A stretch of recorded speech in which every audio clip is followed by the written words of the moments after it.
My name is Maggie Tiojakin, and I will be reading an excerpt from my novel, Winter Dreams.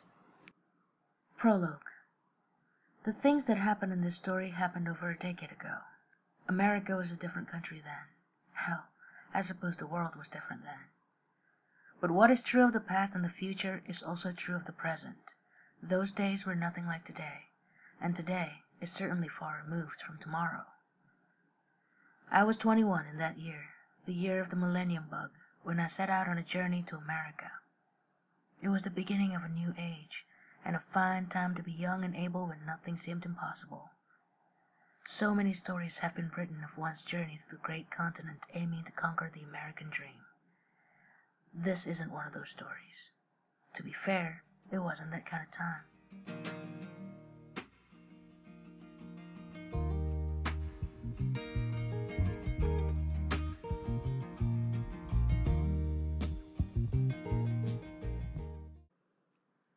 Book 1, Chapter 1.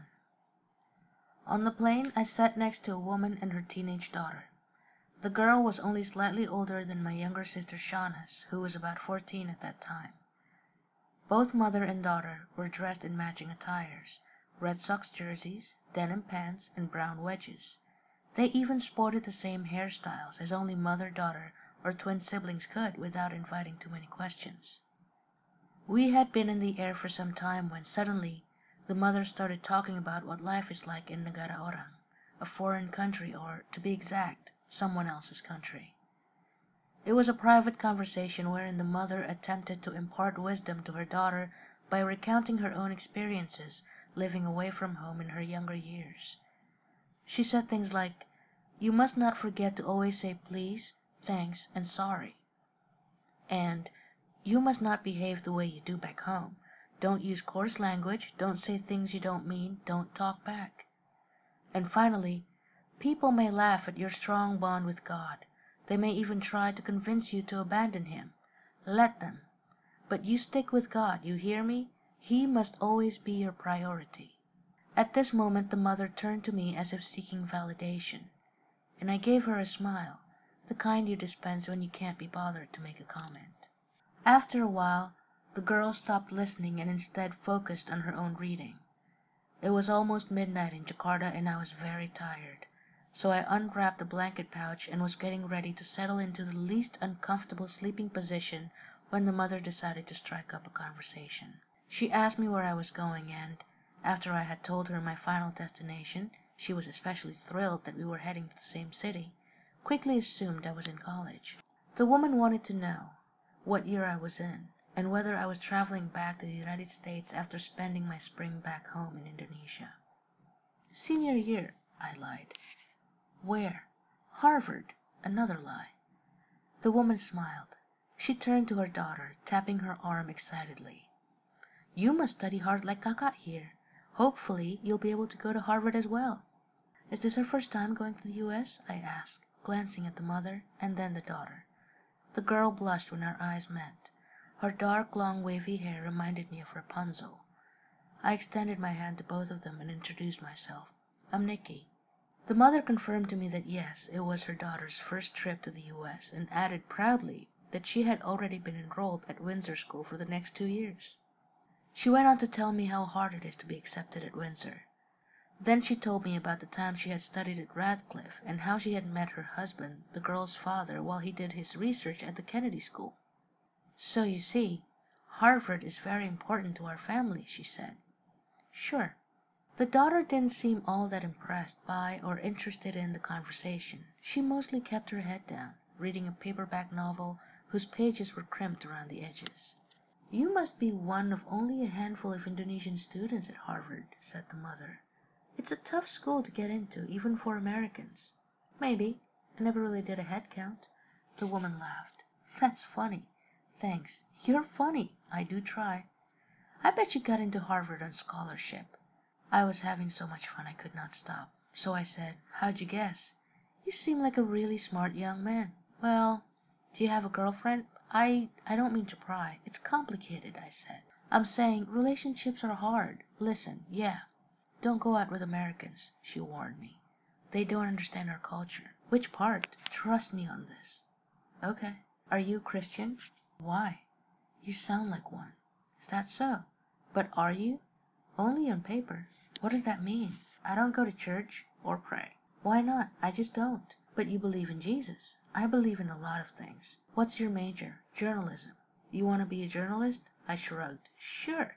Sounds fun. Then the woman leaned closer to my side. I hope you have enough sense to make a life for yourself in the US or anywhere outside of Indonesia when you're done with school. Yeah? There's no future for journalists in Indonesia. The New Order regime is no longer in power. Suharto is no longer in power, she said. Everyone who's ever been anything to him is still very much around. They'll be around for a long time. Oh, by the way, is there a number my daughter can reach you in Boston? Asked the mother, quickly producing a pen and paper from her purse. It's good to know somebody from back home when you're in Negara Orang.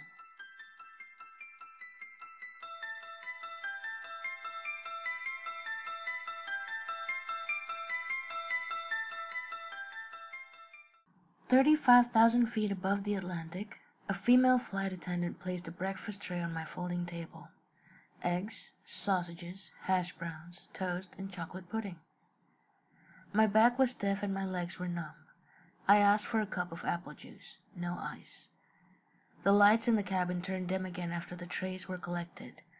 I stretched my legs under the seat of the passenger in front of me. Outside the window, the sun expanded far over the horizon, forming a line of fire. There was nothing but energy all around us. I stuck my hand against the glass. I leaned back in my seat and closed my eyes. I kept falling asleep and waking up. Meals came and went. Time is an abstract concept when you're this high up.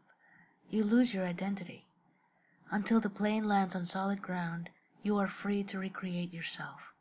Right now, I thought, I am nothing more than the number on my seat.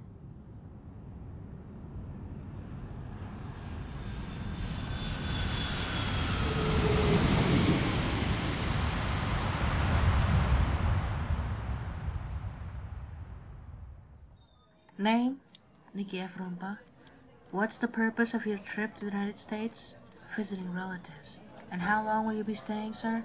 A little while. What's a little while? A few weeks. Do you have a return ticket? Yes, here. This is an open ticket. I haven't set the exact return date yet. Do you plan on working in the United States? No. And where will you be staying in the United States? Boston, Massachusetts. Where, sir? At my aunt's.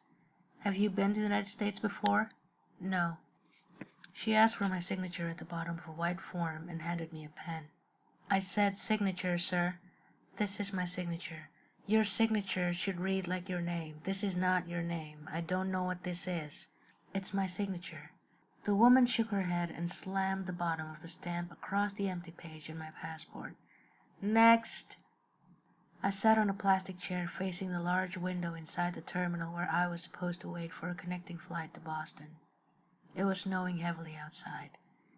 You couldn't tell the sky apart from the snow-covered ground. I checked my itinerary. Detroit.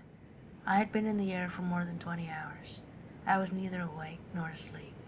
I was a zombie stuck in transit.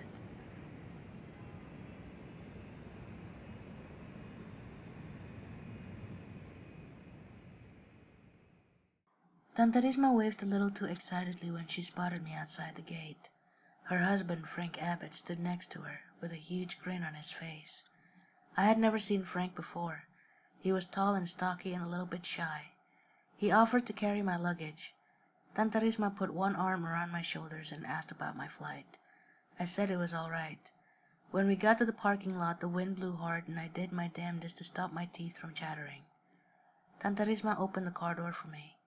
Welcome to America, Nikki, said Frank from behind the wheel as we emerged from the lot. You're going to love it here.